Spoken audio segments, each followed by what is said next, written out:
Hello दोस्तों, welcome to Anshika एडुवर्ड। आज हम लोग एक और न्यू टॉपिक के साथ आए हैं। दोस्तों आज का जो हमारा टॉपिक है how to use cost centre. दोस्तों आज हम कॉस्ट सेंटर का यूज सैलरी किस तरीके से डिस्ट्रीब्यूट होती है, अगर आप कंपनी में वर्क करते हैं किस तरीके से लेजर्स बनते हैं, किस तरीके से कॉस्ट सेंटर बनता है, किस तरीके से कॉस्ट कैटेगरी बनती है, पूरी डिटेल में हम समझने वाले हैं दोस्तों। तो चलो, तो दोस्तों कॉस्ट सेंटर का यूज करने के लिए सबसे पहले आपको कॉस्ट सेंटर को इनएक्टिव मोड से एक्टिव मोड पे ले आना है। तो उसके लिए आपको अल्टर में जाना है। अल्टर में जाने के बाद आपको show more and show inactive, जो इनएक्टिव है उनको एक्टिव मोड में कर लेना। अगर आपने कभी पहले यूज नहीं किया है तो, अगर पहले कभी यूज किया होगा दोस्तों तो ये ऑलरेडी एक्टिव मोड में होगा। तो सबसे पहले हम कॉस्ट कैटेगरी बना लेंगे। कॉस्ट कैटेगरी मीन्स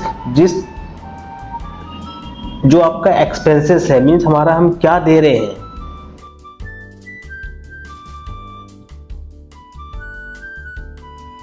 सैलरी का, एंड इसको हम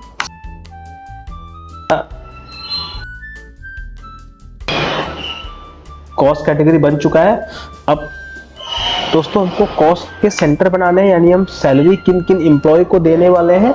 तो सैलरी में एम्प्लॉय के नाम डालने से पहले हमको यहाँ पर उसकी कैटेगरी यहाँ पर सेलेक्ट कर लेनी है जो हमने ऑलरेडी बनाई हुई है, मीन्स सैलरी, यानी कि ये जो एम्प्लॉय हैं ये किस कैटेगरी के हैं। तो ये सैलरी की कैटेगरी के हैं। तो हमको सबसे पहले नाम डाल देना है राजेश कुमार। हमारा एक और एम्प्लॉय है, एंड अगेन मेरा एक और एम्प्लॉय है ममता, अनुष्का। ये सब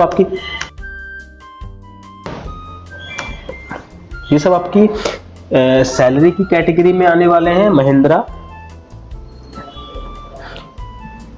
तो दोस्तों हमने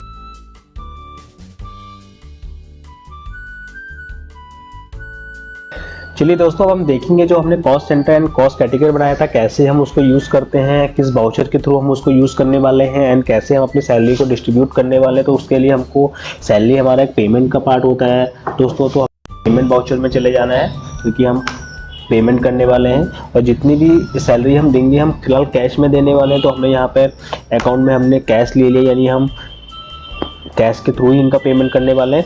और दोस्तों अभी हम यहाँ पे एक हेड बना देंगे सैलरी एक्सपेंसेस का,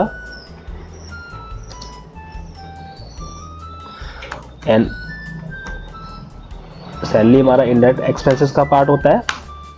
दोस्तों यहाँ पे आपका एक वाउचर, यहाँ पे आपका एक हेड खुलेगा कॉस्ट सेंटर का, जो अभी ओपन नहीं है। अगर आपके केस में भी अभी ओपन नहीं है या नहीं दिख रहा है आपको, तो आपको सिंपली F12 प्रेस कर लेना है, और नीचे एक ऑप्शन आएगा apply cost centre for ledger, यानी लेजर पे हमको कॉस्ट सेंटर को अप्लाई करना है। तो ये वाला फीचर आपका यस रहना चाहिए, एंड इसको हम सेव कर लेते हैं। कंट्रोल के साथ A प्रेस कर लेते हैं, एंड एज इट इज हम इसको सेव कर लेते हैं कंट्रोल के साथ A। अभी हम जो सैलरी देने वाले हैं 6,700 रुपीज हम टोटल सैलरी देने वाले हैं इसी एक मंथ का। एंड हमने जो कॉस्ट कैटेगरी बनाई थी, हमने सैलरी बनाई थी, एंड एम्प्लॉय हमने बनाए थे ममता की सैलरी है 2,500, एंड अनुष्का की सैलरी है 1,500, महेंद्रा की सैलरी है 1,200, एंड एक और हमने एम्प्लॉय बनाया था राजेश की सैलरी है 1,500। एंड दोस्तों उसके बाद हमको इसको सेव कर लेना है, एंड हमको नीचे नरेशन कंपलसरी होता है दोस्तों, आपको नरेशन जरूर डालना है। और जो वाली नरेशन स्टार्ट होती है बीइंग से स्टार्ट होती है, बीइंग सैलरी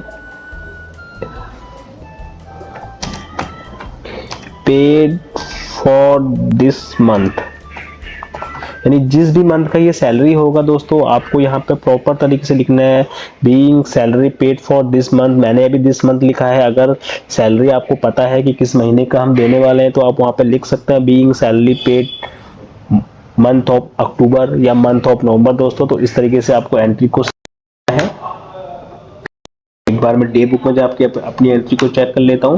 देखिए दोस्तों इस तरीके से हम cost centre and cost category का यूज करके अपनी सैलरी को डिस्ट्रीब्यूट करते हैं एंड और भी अलग अलग तरीके से हम इस वाउचर का यूज करते हैं फ्रेंड। तो अभी के लिए थैंक यू। अगर आपको वीडियो अच्छा लगा तो लाइक शेयर कमेंट जरूर कीजिएगा। मिलते हैं नेक्स्ट वीडियो में।